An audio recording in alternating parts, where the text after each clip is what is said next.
శ్వాస ప్రకృతిలో ఒక భాగం. శరీరంలో నా శరీరం కూడా ఒక ప్రకృతే, కానీ నా శరీరంలో భాగం కాదు శ్వాస.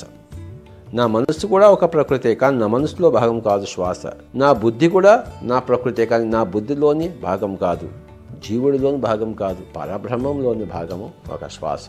కనుక పరబ్రహ్మం తెలుసుకోవాలంటే ఆ పరబ్రహ్మంలోని ఒక భాగమైన, పరప్రకృతిలోని ఒక భాగమైన, మూల ప్రకృతిలో ఒక భాగమైన ఆ శ్వాసతో మనం అనుసంధానితులము కావాలి.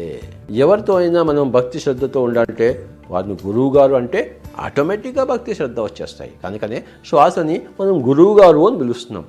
ఎందుకంటే శ్వాస పట్ల మన భక్తి శ్రద్ధ ఉండవలే ప్రాణాయామ ప్రక్రియలో, ధ్యాన ప్రక్రియలో. కనుక శ్వాసను ఏం చేస్తున్నాం మనం? గురువుగారు అంటున్నాం.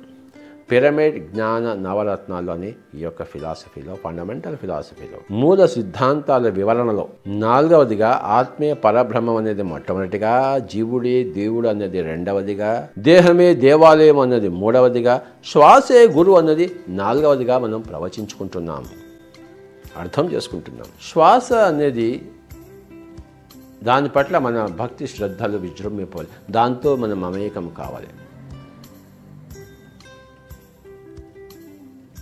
హాయిగా ఇలా కూర్చున్నాము, చేతుల్లో చేతులు పెట్టుకుని, వేళ్లలో వేళ్ళు పెట్టుకుని, కళ్ళు 2 మూసుకుని మన శ్వాస మీద మన ధ్యాస.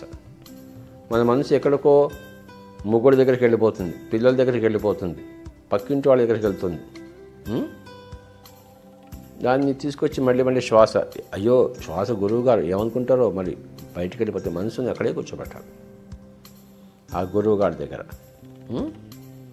కనుక ఎప్పుడైతే యోగ సిద్ధాంతం శ్వాసతోనే, యోగ ఆచరణ, యోగ అభ్యాసం పెదవులతో కాదు, మెదడుతో కాదు, పెదవులు మెదడు రెండింటినీ నిర్మూలం చేసి, అంటే నోటిలో మాట లేకుండా, మనసులో భావం లేకుండా, ఆలోచన లేకుండా ఈ శ్వాసతో ఏకీకృతం కావాలి.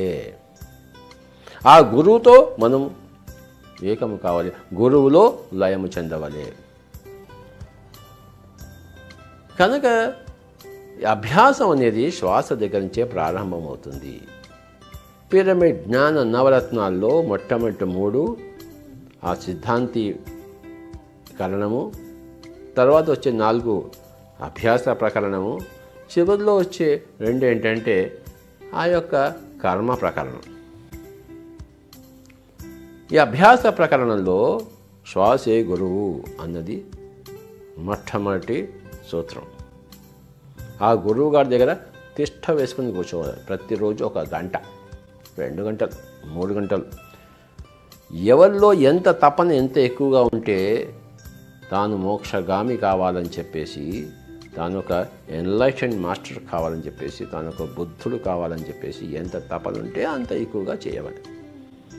కనీస పక్షంగా ఎవరు ఎంత వయస్సు ఉంటుందో అన్ని నిమిషాలు ఖచ్చితంగా ఆ యొక్క శ్వాస మీద ధ్యాస ప్రతి వ్యక్తి ప్రతిరోజు ఉంచాలి. అంటే 10 ఏళ్ల పిల్లవాడు 10 నిమిషాలు, 20 ఏళ్ల పిల్లవాడు 20 నిమిషాలు, 30 ఏళ్ల పాప మరి 30 నిమిషాలు, 50 ఏళ్ల పాప మరి 50 నిమిషాలుగా ఎవరి వయస్సు ఎంత ఉందో అన్ని నిమిషాలు ఖచ్చితంగా కూర్చోవాలి.